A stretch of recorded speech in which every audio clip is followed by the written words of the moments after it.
क्या टी20 world cup से पहले शाहीन शाह अफरीदी से कप्तानी छीनी जा सकती है? क्या शाहीन शाह अफरीदी कैप्टन के तौर पर फर्स्ट चॉइस हैं या उनकी कैप्टेंसी को लेकर क्वेश्चन होना चाहिए?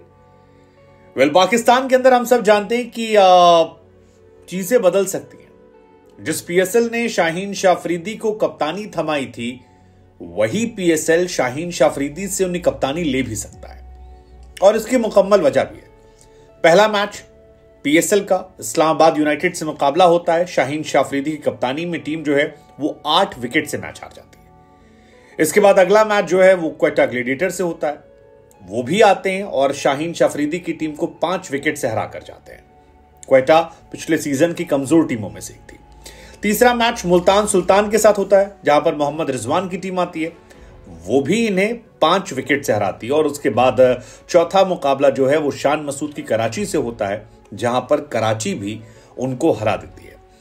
लेकिन कराची वाले मैच से सवाल बहुत सारे खड़े हो गए। सवाल खड़े हो गए शाहीन शाह अफरीदी कैप्टेंसी के अप्रोच को लेकर। मैच हारना जीतना अपनी जगह पर है, क्योंकि जिस आखिरी ओवर में एक स्पिनर को उन्होंने लगाया और जिसके खामियाजे में उनको मैच गंवाना पड़ा, वो अपने आप में एक बड़ा सवाल था।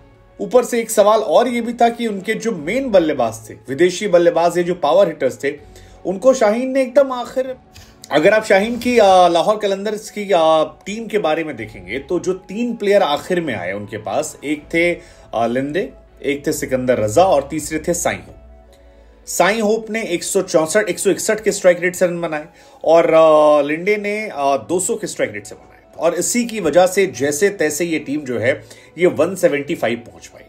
अब सवाल ये है कि विदेशी खिलाड़ियों की अगर अच्छी खासी फहरिस्त आपके पास है और आपके सारे गेंदबाज जो हैं वो देसी हैं, पाकिस्तानी मूल के हैं, और आप विदेशी खिलाड़ियों को बैटिंग के लिए खिला रहे हैं कि आपको बैटिंग मजबूत करनी है, तो क्या उस मजबूत बैटिंग में आपने उनको उतारना सही नहीं समझा? क्योंकि आपने बैटिंग नहीं कराई है, आपने एंड में बैटिंग कराई। आपने साहिबजादा फरहान और फखर जमान से ओपनिंग कराई। चलिए, दोनों अच्छे प्लेयर हैं। साहिबजादा फरहान ने रन भी बनाए 160 के स्ट्राइक रेट से, फखर जमान चल नहीं पाए। 3 नंबर पर वांडे डुसन आए, लेकिन उसके बाद एहसान और फिर खान को उतारा। क्या यहां पर साई हो, सिकंदर रजा या फिर जॉर्ज लिंडे को नहीं उतारना चाहिए था? और उनके अगर आप स्ट्राइक रेट को देखेंगे तो कंपैरेटिवली ज्यादा बेहतर है, क्योंकि बाकी जो एहसान और जहानात जो हैं वो अब तक कोई बहुत बड़ा इंपैक्ट नहीं छोड़ पाए। तो ऐसे में यहां पर उनकी कैप्टेंसी को लेकर बहुत सारे क्वेश्चन जो हैं वो उठ रहे थे। सेकेंड, गेंदबाजी में भी अगर आपके पास जमान खान है, आपके पास हारिस रऊफ है और आप खुद एक स्ट्राइकर बॉलर हैं, तो क्या आपको ऐसे में एक स्पिनर, क्योंकि जब आप एक नए लड़के से, एक यंग लड़के से आखिर में ओवर करवाते हैं, शुरू में बैटिंग करवाते हैं, तो आपकी गलती के चांसेस ज्यादा होते हैं। और यही वजह है कि कराची को लेकर फिलहाल क्वेश्चंस जो हैं बहुत ज्यादा बढ़ गए। कराची इस सीजन में सबसे, कराची के सामने जो शाहीन की टीम है वो सबसे ज्यादा कमजोर टीम नजर आ रही है। 4 के 4 मैचेस हार चुकी है और उसको लेकर बहुत सारे सीरियस क्वेश्चंस जो हैं वो शुरू हो गए। ये क्वेश्चंस इसलिए भी शुरू हो गए क्योंकि बाबर आजम की टीम को यहीं से छोड़ा गया था। बाबर आजम की कैप्टेंसी जो है वो यहीं से उठना शुरू हुआ था। बाद में इंटरनेशनल मैच में उन्हीं कैप्टेंसी को छीन लिया गया।